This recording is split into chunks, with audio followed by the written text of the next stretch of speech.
Now to the last soup, and that's fresh watercress, quite one of my favourite ones. First of all, take 2 bunches of watercress and reserve 1 or 2 of those nice pieces for the top, just the little sprigs.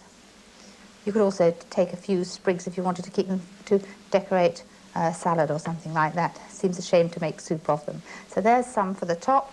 And then fry onion, 8 ounces of onion, which I've got finely chopped here, 8 ounces, and I've got 1½ ounces of butter. Now I do use butter because the buttery flavour really does come through. So fry that and make sure that it doesn't, in fact, colour. It wants to just be this lovely straw colour. Now in some soups you do want the onion to colour. If you're making French onion soup, that's one of the recipes in the book, you add a little bit of sugar to it, and then as you fry it, it becomes caramelised.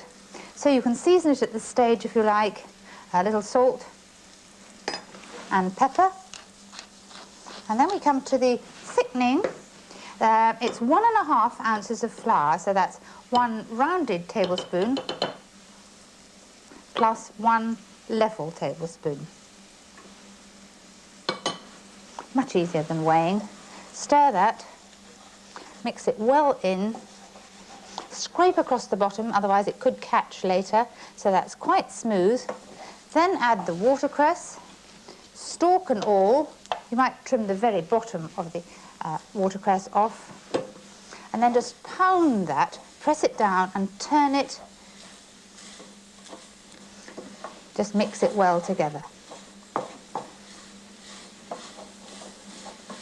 And then we come to the stock part, and I'm using a pint of chicken stock.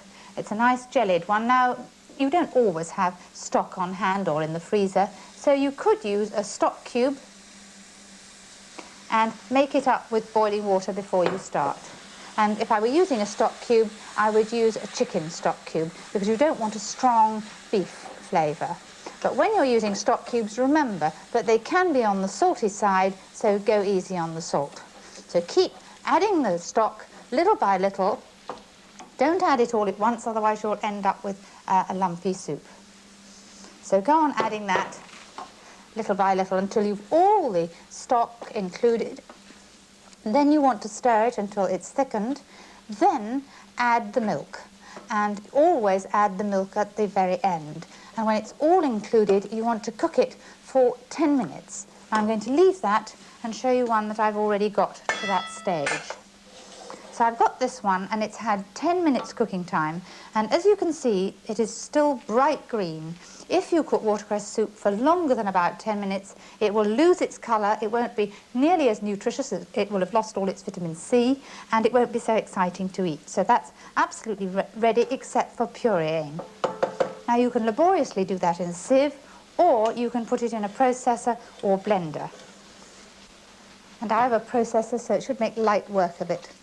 Pour it all in,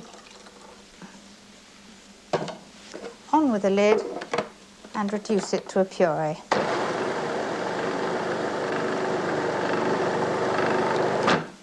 And puree it until it's nice and smooth, and then reheat it, and I've got some in a pan here, until piping hot, but don't let it stew, and pour it out. And then the garnish, a little of that fresh watercress. Now let me give you the recipe. 2 bunches of watercress, 1½ ounces of butter, and 8 ounces of onions finely chopped. And you fry the onions in the butter. Season with salt and pepper. Add 1½ ounces of flour. Then stir in 1 pint of stock. I use chicken stock. Remember to stir all the time. And then when it's thickened, stir in 1 pint of milk. Bring to the boil and simmer for 10 minutes, then puree, reheat and serve, and it'll serve 6 people. And now some good things to go with soup.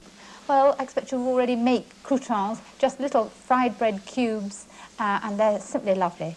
Now, Melba toast, not everybody makes that, and it's so easy. Just toast bread, and while it's still hot, trim off the crust And you must do this while it's hot, otherwise you won't be able to split it. Take a sharp knife and split down the middle while it's still warm, quite easy. You need thin sliced bread, right down, having split them in half, then cut them in half, and then you'll find in the middle, you just put those under the grill for a few moments and they will curl up and look like this, and they'll keep well in a tin. Then we've got French bread with a lovely cheesy topping. That's cheese, butter and garlic mixed together, spread on bread and toasted. And then we've got pinwheels. Take white bread and spread it with herb butter. That's butter and fresh herbs. And of course we all know about cheese straws. They're very good too. Now how about freezing all of these? Well, they all freeze except for the French bread.